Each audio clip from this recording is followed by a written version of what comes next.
Hello everyone! Welcome to MJen Kitchen. Ayan, for today's video guys, mag-harvest tayo ng chili, hot chili. Ayan, madaming hinog ang chili namin. So, ha-harvestin namin at ito yung ilalagay ko sa white vinegar namin na organic. Galing doon sa puno ng aming niyog. Ayan.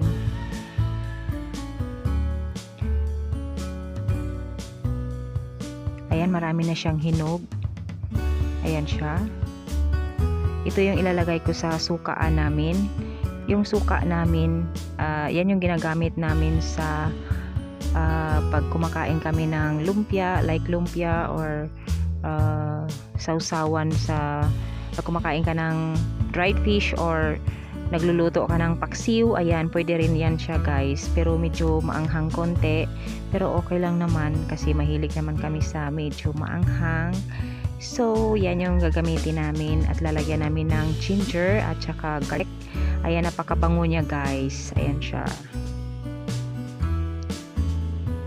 Ayan, 2 puno yung kinuhaan namin ng chili kasi marami kaming tanim dito na chili, so marami kaming mapipitas ngayong araw na ito guys.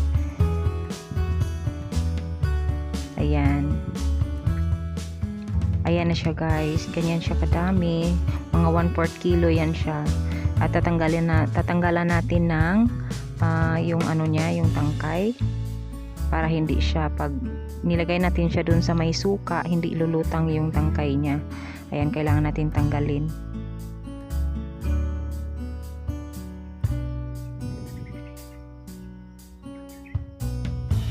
Ayan, at nag-prepare na rin tayo ng ginger. Ayan, binalatan lang namin. Pagkatapos ng babalatan lahat, uhugasan, tapos hihiwa-hiwain siya ng maliliit.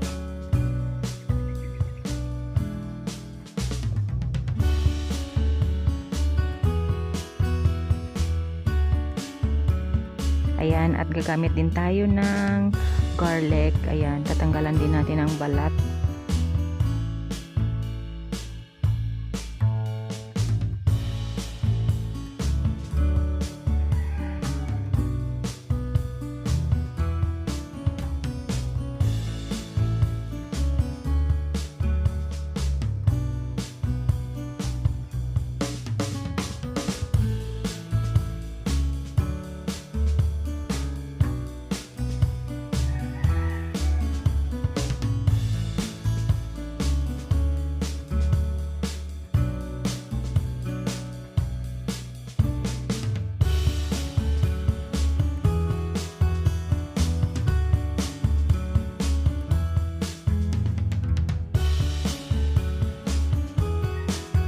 Ayan, at hugas na ang ating ginger. Hihiwain lang natin ng maliliit.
Ayan guys, ito na yung finished product natin. Ayan, napakabango nito guys at tumatagal din ng 1 taon.